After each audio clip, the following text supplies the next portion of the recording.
വളരെ പ്രധാനപ്പെട്ട ഒരു വാർത്ത എത്തുകയാണ്. പാലക്കാട് മീൻവല്ലം തുടിക്കോട് ആദിവാസി കോളനിയിൽ 3 കുട്ടികൾ വെള്ളത്തിൽ മുങ്ങി മരിച്ചു. തുടിക്കോട് സ്വദേശി പ്രകാശന്റെ മക്കളും സഹോദരിയുമാണ് മരിച്ചത്.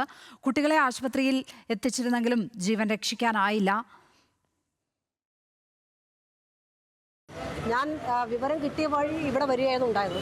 അപ്പോൾ ഞാൻ വന്ന ശേഷമാണ് കുട്ടികളായിട്ട് ആംബുലൻസ് ഇവിടെ എത്തിയത്. കുട്ടികൾ വരുമ്പോൾ രണ്ടുപേരും മരണപ്പെട്ടിരിക്കുന്നു.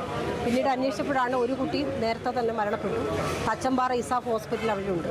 അപ്പം ഈ 3 കുട്ടികൾ അവിടെ നമ്മുടെ കരിമ്പ പഞ്ചായത്ത് തുടിക്കോട് പറഞ്ഞൊരു സ്ഥലമുണ്ട്, ട്രൈബൽ സെറ്റിൽമെൻ്റ് ആണ്. അപ്പം അതിനടുത്ത് ഒരു ചോലയുണ്ട്, ചെറിയൊരു ചോല പോലത്തെ. നേരത്തെ ചപ്പുചവറുകളൊക്കെ വീണിട്ട് അത് കാഴ്ചയിലുണ്ടായിരുന്നില്ല. അപ്പോൾ അതിൻ്റെ ഓണർ കഴിഞ്ഞ ദിവസങ്ങളാണ് അതിൽ ക്ലിയർ ചെയ്തപ്പോൾ കുറച്ച് വെള്ളം കാഴുന്നുണ്ട്. കുട്ടികൾ അവിടെ കളിക്കാൻ ഇറങ്ങിയെന്നാണ് മനസ്സിലാക്കാൻ വേണ്ടി കഴിഞ്ഞത്. 3 കുട്ടികളുടെ ഒന്ന് പ്രദീപ്, പ്രമോദ്. എത്ര പ്രായം? അപ്പോൾ ഒരു കുട്ടി 7ഉം ഒരു കുട്ടി 4 വയസ്സായിട്ടുള്ള കുട്ടിയാണ് ഇവിടെ കൊണ്ടുവന്നിരിക്കുന്നത്. 2 കുട്ടി 7 വയസ്സ്, 7ഉം 4ഉം. അവർ രണ്ടാളും ബ്രദേഴ്സാണ്.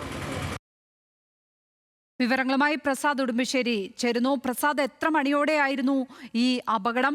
മരിച്ച കുട്ടികളുടെ പേരുവിവരങ്ങളൊക്കെ എന്താണ്? ലക്ഷ്മി, മരിച്ചത് കല്ലടിക്കോടിന് സമീപത്തുള്ള മീൻവല്ലം തുടിക്കോട് ആദിവാസി കോളനിയിലെ 3 കുട്ടികളാണ്. പ്രകാശൻ അനിത ദമ്പതികളുടെ മക്കളായ പ്രതീഷ് 4 വയസ്സ്, പ്രദീപ് 7 വയസ്സ്, പ്രകാശിന്റെ സഹോദരി രാധിക 6 വയസ്സ് എന്നിവരാണ് മരിച്ചിട്ടുള്ളത്. ഇന്ന് രാവിലെ 10 മണിയോടുകൂടിയാണ് ഇവർ സമീപത്തുള്ള ഒരു ചിറ എന്ന് പറയുന്നത് തടയണയാണ്, അവിടെ കുളിക്കാൻ പോയിട്ടുള്ളത്. ഈ കുട്ടികളെ പിന്നീട് ഉച്ചയോടുകൂടി കാണാതെ വന്നതോടെ വീട്ടുകാർ ആണ് നാട്ടുകാരെ അറിയിക്കുന്നത് കുട്ടികളെ കാണാനില്ല എന്ന് പറഞ്ഞുകൊണ്ട്.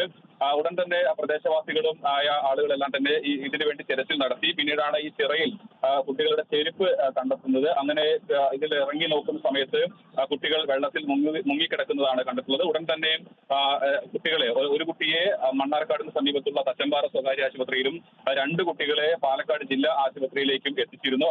പക്ഷേ അപ്പോഴേക്കും കുട്ടികൾ ജീവൻ നഷ്ടപ്പെട്ടു എന്നുള്ളതാണ് പറയുന്നത്. എന്തായാലും ദാരുണമായ ഒരു അപകടമാണ് നടന്നിട്ടുള്ളത്. 3 കുട്ടികളാണ് വെള്ളത്തിൽ മുങ്ങി മരിച്ചിട്ടുള്ളത്.